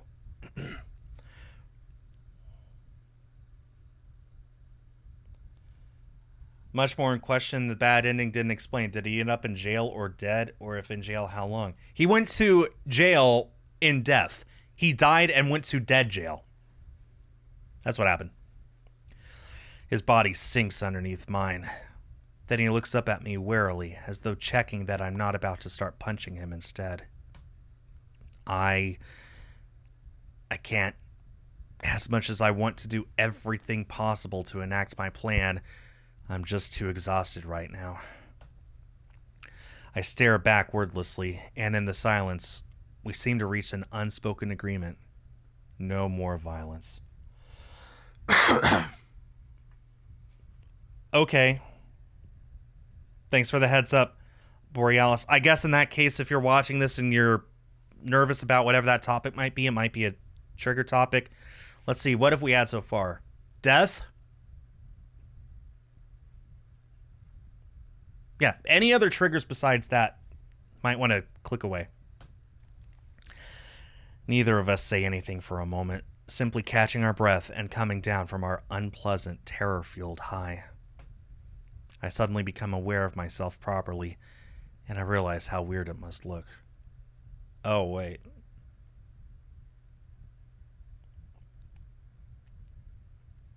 We haven't. Not yet. Not yet, Dim. Me straddling him, sitting on his lap in what could seem like an innocent lover's embrace, except we've just narrowly avoided stabbing each other. I guess nothing about tonight has been normal. Too tired to move, I don't bother getting off him. He doesn't seem to have the energy to care either way. Daring to peek at him, I see that lines of concern have formed on his face, darkening his attractive features. No, wait. Not just concern, but deep regret. Maybe even grief. What is he thinking? Does this have anything to do with what he said a few minutes ago? I still don't understand. I'm not sure how he's going to react to me trying to make conversation, but I clear my throat anyway. When I speak, my voice squeaks out like a shy little child. What did you mean before, when you said you knew everything about living with what you've become? He tenses up for a second, but to my relief, he relaxes again. He doesn't meet my eyes, but answers nonetheless. I guess I know what it's like to have done something awful that you can't take back. That doesn't sound like the Malik I know. Is there something dark from his past that he hasn't told me yet?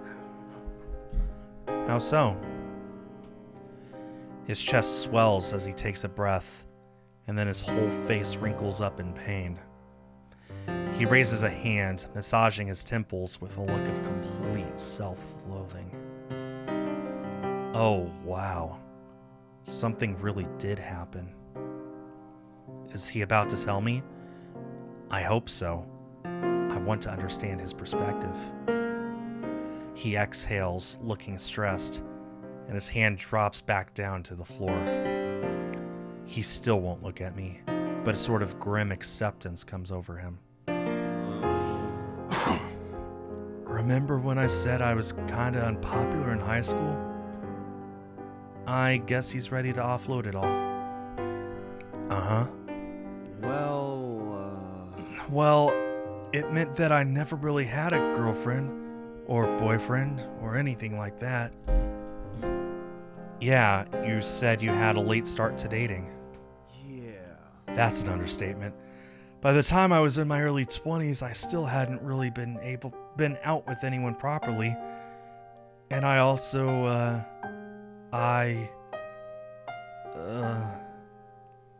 He grimaces, shaking his head in both embarrassment and disdain. I was still a virgin.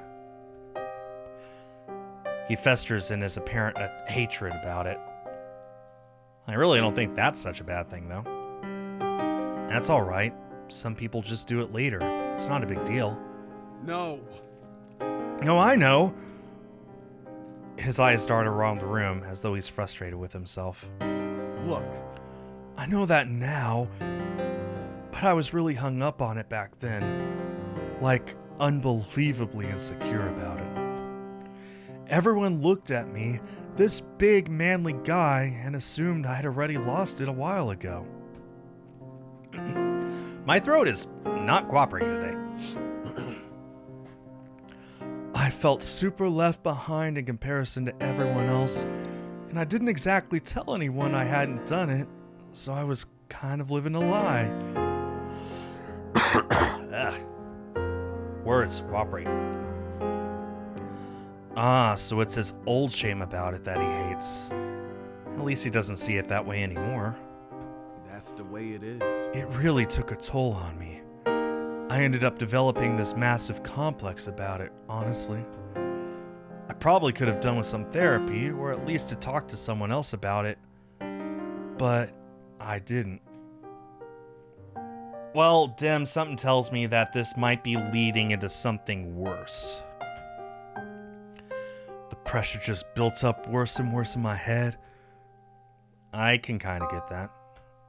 Everyone reaches that point in their teenage years when suddenly everyone's talking about sex and wanting to make sure they aren't the last to lose their virginity. Every school and friendship group goes through it. There's nothing wrong with waiting, but there's still plenty of idiots who'd laugh at you for it, sadly. Just the magical world of puberty, I guess. I guess so. So after I graduated university, I finally got my first proper girlfriend. I was still a total clean slate, but it made me really happy that I was getting an opportunity to have experiences that I'd missed out on before. It was okay to start with, but shame creeps back into his expression, and it's so strong that I can almost feel it radiating from his body. I guess. That whole complex I had about being a virgin, it overwhelms me. I think I was just so excited that I finally had someone to explore relationship stuff with. I was way too aggressive. I wanted to lose it so bad, to stop the pressure, the insecurity. I started pushing things in that direction with her, and I don't think she was ready for it. We hadn't been together that long. It's not the worst thing in itself. I could have just apologized and been patient, but I didn't. He swallows hard, and I get the feeling that he's going to struggle through a lot of self-hatred to say what he's about to tell me. Honestly, I kind of forced it, myself, on her. I wasn't even thinking straight. I guess I was blinded by being so close to what I wanted. Tunnel vision, you know? It didn't go all the way, but I basically assaulted her, technically. I fucking hate describing it like that, but I can't hide from the truth. I pushed her down when she said no. I kept taking off her clothes when she tried to keep them on. I was so desperate, Skull, you have no idea. It takes me a second to realize that my mouth is hanging open. I can't believe that the Malik I know would do something like this. Thank God we got interrupted. She was living with her parents at the time, and her dad heard the commotion. His eyebrows arch in dark amazement, yeah. jeez. Oh boy, was he angry. I've never seen someone actually shake with rage before. Malik, you're lucky you're still alive. He kicked my ass halfway across the state that night, and I can't blame him. I deserved it. Hell, I deserved worse than that. I didn't see it in that moment. But once I was shocked out of my stupid desperation, I realized what I'd actually done. The way I treated that poor girl was... He falters, shaking his head and seeming unable to find words strong enough to express it. Oh. Disgusting. Absolutely disgusting. I can't believe I went that fucking low. That's not me. Not really. I let some dumb insecurity turn me into a monster. I kinda can't believe it either. Today's Malik is calm, considerate, and respectful of boundaries. This is like an alternate universe version of him. He's almost a... what's the word? Incel. I hadn't meant to say it out loud, but thankfully Malik doesn't take offense. He actually nods. Yeah, exactly. I was an incel. You're a woman, so I deserve sex from you, and you don't get to say no. I mean, seriously. He actually makes eye contact for the first time in a while, gazing at me in exasperation. Oh my God, Skull, you have no idea how much I hated myself for that. I must have upset her so much.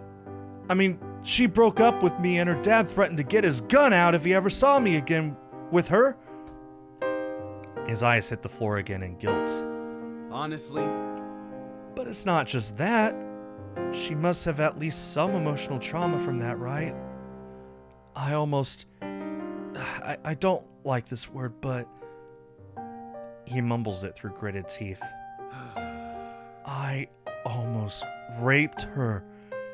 What kind of person does that make me?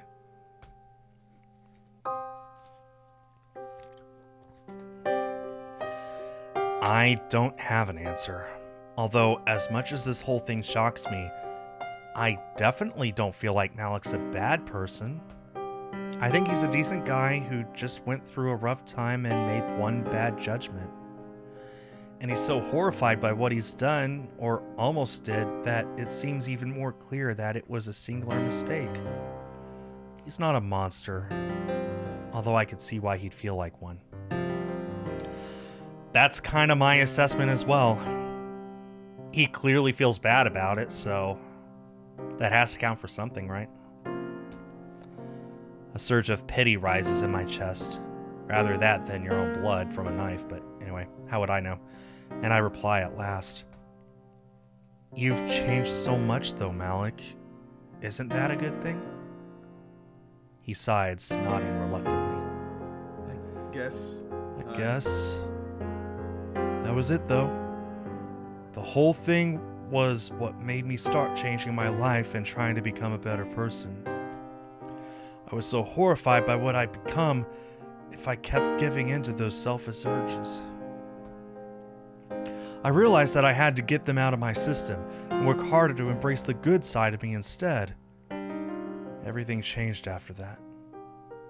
I became a lot more disciplined, took on more responsibilities, and started living my life for real reasons, not just as a constant quest to lose my damn virginity. I started figuring out what my passions were. That's when I discovered how much I liked sports. It really saved me. The corners of his mouth turned upward in the tiniest of smiles. That's the way it is. Throwing myself into new activities, joining teams, and finally making legit friends, it all made my life feel so much more fulfilling, you know? I forgot about things like sex and pointless teenage judgments. I just started enjoying life, and it worked wonders for my self-esteem. After a while, I realized that I didn't really care that I was still a virgin. It made no difference because I was too busy having a good time. And all of that, it made the positivity inside me win and push the bad out. I learned the hard way how to respect others, and made me hungry to become a genuinely decent person. I wanted to be someone that people could rely on and be safe with. I wanted to be a good employee, a good son, a good older brother. His brow creases again when he mentions this.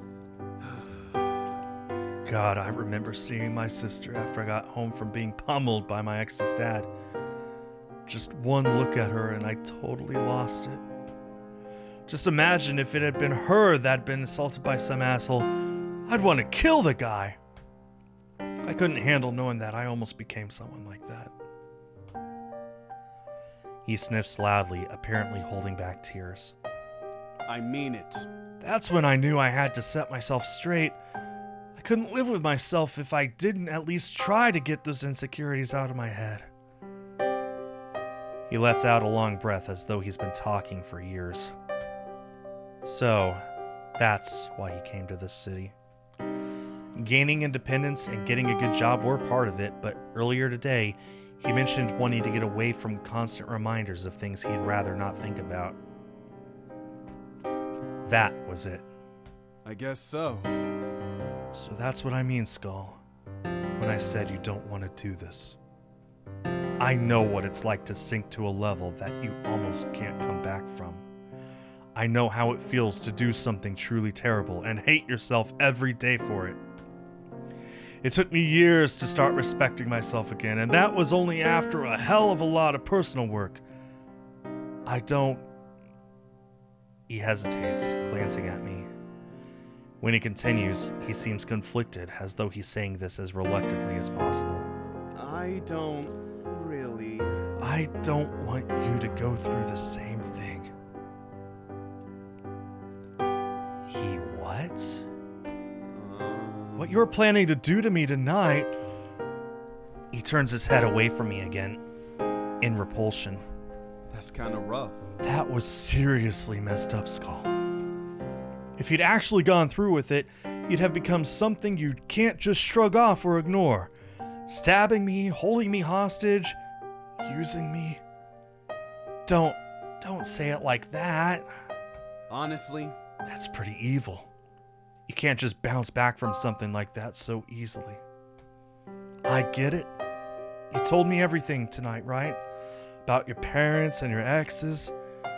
I understand how your mind has got to where it is now, but it's not right.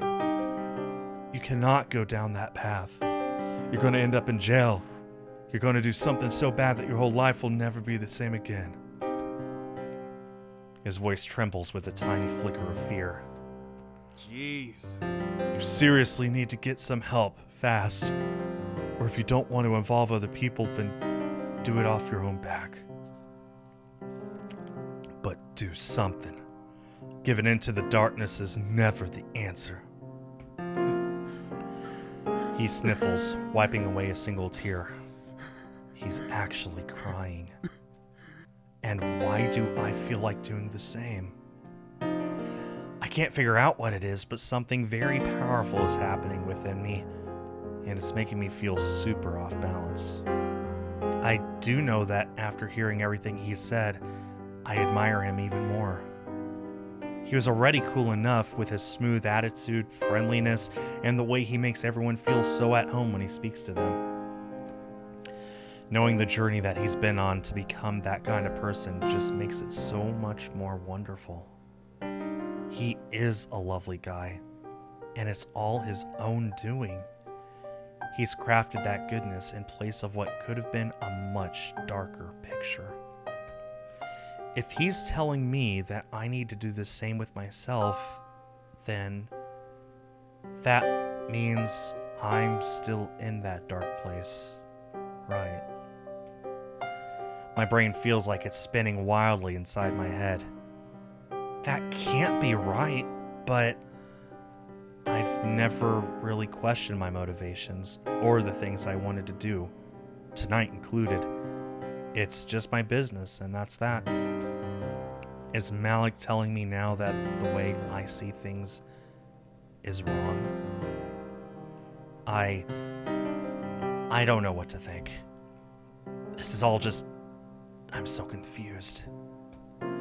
All I know is that I feel really emotional and honestly, a little scared. I haven't said anything for a while, and I could feel Malik's eyes on me. Glancing back at him, I watch his expression cloud with discomfort. Look, I know it must feel weird and pretty offensive to be told that what you're doing is bad, but that's the way it is, Skull. Seriously, the quicker you learn to diffuse those feelings that make you want to treat people like that and replace them with healthier reactions, the better. Otherwise... He doesn't finish his sentence, but he's basically already said it. There'll be nothing but life-altering trouble waiting for me at the end of that road. Is that true? If it is, then I guess I must be doing something wrong. Have I really fallen so far from grace? I feel like I can't understand myself properly anymore. Who am I? I don't want to say this, but somehow I can't stop myself. I don't think there's much good left in me to salvage.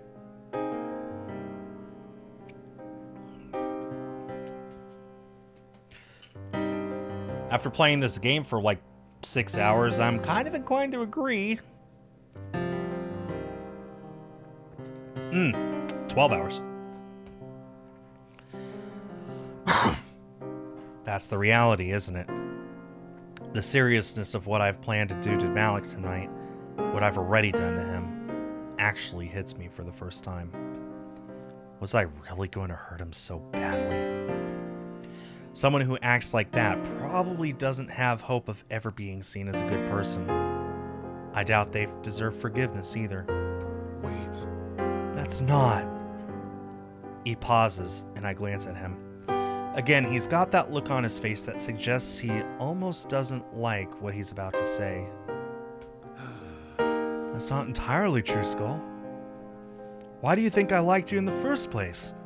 I wanted to be around you because you had that magnetism. I think you are a good person at heart. I wouldn't have been attracted to you if you weren't. He bites the inside of his cheek stubbornly, and my heart thumps loudly in my ears. I guess. He eyes me warily. I don't really. Things are different now. I don't think we should be around each other for a while, at least. Tonight's been so... He half shrugs, and I understand. There are no words accurate enough to describe what I've put him through. Honestly, You really need to work something out. Speaking of which, he squirms slightly underneath me as though he wants to move. God, I've been sitting on him this whole time. Yeah. I kneel up, my legs screaming from numbness, and tear myself from him at last. We climb to our feet clumsily. It's suddenly so awkward standing here in his room, considering what just took place. yeah. You should just go. He crosses his arms, refusing to look me in the eye. Oh, is that what this CG is from? We've seen it so many times, now it makes way more sense. You're not going to call the police on me? Honestly, I kind of expected at this rate. He snorts a dark laugh. Oh. I probably should, shouldn't I? No. Just get out of here. I blink in disbelief. It's not like I want to get arrested, but he has every right to make it happen. Why? He seethes for a moment, looking annoyed, angry, confused, and full of pity all at once. Because I know the power of second chances. I gave myself one, and it changed my life. I guess you get one too. Another character in this game who's a lot stronger than I am. His reasoning and motivation make a lot of sense. I can absolutely understand it much more clearly than I could Ash, at least at that point of their route. But still, just being like, just go and try and forget about this. Like, Well, maybe not forget, but yeah, the power of second chances is strong. It really is. Speaking from experience, by the way. There's incredible power in what he said, and I don't take it for granted. Look. Just don't try anything on your way out, or I will fuck you up. Understand? You know where my keys are. Just unlock the door and leave. Don't even think about stealing them. I nod hastily, not wanting to make him any more upset. Or get my ass kicked. Well, All right. He falls silent, and for a minute, neither of us move. I almost don't want to leave, but only because I'd lose whatever flimsy connection I have left with him. That aside, I want to run as far away from everyone else in the world as possible. Tonight has really shaken me up, and I think I'm going to need some time to fully process it. I open my mouth to say something, anything, but to my shame, nothing comes out. My words get tangled in my throat. Instead, I suck up what tiny shreds of my pride are left, and turn around. My feet can't seem to move straight away, and I feel my whole body start to tremble. I don't fully know why, but it's horrible. I feel like nothing will ever be the same from now on. Malik doesn't say another word, and I know that if I don't obey his request, things will get even uglier. The thought forces my limbs into action at last. Crossing the lounge, I spot my backpack, still discarded by the couch. Oh yeah, better grab that. I glance at the table. His keys are right where he left them. To think that I was going to use them to essentially turn this apartment into a prison. It's a little better than a jail, at least. Wincing at my own evil, I pick them up, feeling as though I taint them with my touch. I fumble for a few seconds, and then manage to get the door unlocked. Malik is admirable, especially considering what he's done in his past. I feel like people who have screwed up in the past and realize they've screwed up, I should add, tend to become a lot better people than a lot of people who never screwed up at all, just because they know what it's like. They know that they have that sense of guilt and shame that motivates them all the time, whether consciously or unconsciously, to make them into a better person. And Malik definitely fits that. Just as Malik had asked, I put them back on the table, pulling my hand away quickly as though the metal had burned my skin. A huge, exhausted sigh escapes me, full of more self-loathing than I thought possible. I swing the door open, pausing to listen out for any last words from Malik. None came. Swallowing guiltily, I take my backpack and my heavy heart and leave.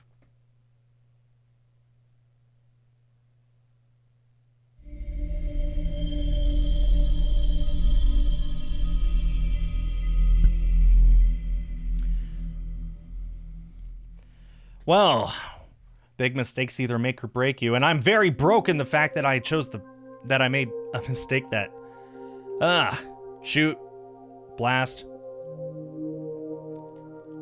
I dodged one. I'm happy. Well, I really don't know how this can be mended. At least Ash said, we'll talk about it later. We'll figure it out. Malik genuinely looks like he wants nothing to do with Skull. Even though he did say, the power of second chances, but that's more in the case of just, life instead of romance. So I guess we'll see what happens next. I can only imagine. Perfect timing, yep. So that was day 7 of True Colors. We're halfway through Malik's route. If the Ash route was anything to go by, we'll have another 3 streams for him before we come to the end. So I can only imagine what's going to come next. It's going to be vastly different from Ash. The beginning leading up to this point was pretty much the same, and I assume Brianna's will be similar as well. We get close, we finally go on a date, and then Skull done goofs. We're at the halfway point. I have a very hard time thinking about what could possibly happen, but it's going to be different, I'm sure. It's going to be very, very different. That's also true, Dim. We actually don't know if we'll end up with Malik or not in the best ending. I guess we'll see. Borealis, thank you once again for being here, and thank you for making such an addictive game that I'm looking forward to playing every single Sunday. Thank you, Dimlord, for being here, as well as Tomb Raider Remastered for the very first time. Oh boy, man, I feel bad for you, popping in right when you did. Also, Andrewia, and shout out to the lurkers, and shout out to everyone watching on YouTube afterwards. Do I know what I'm playing Tuesday yet? Man, my throat is hurting. I talked way too much. But I like talking. I like doing the voices. Yeah, I don't know what I'm playing Tuesday, but I'll be back on Tuesday playing something else, and I'll be back next Sunday to continue my playthrough of True Colors: A Date with Deception. Big diversion in events now. Let's go. On behalf of East Asia Soft, I have been Skull. Have yourselves a great day and a great week, and I will see you all next time. Bye-bye.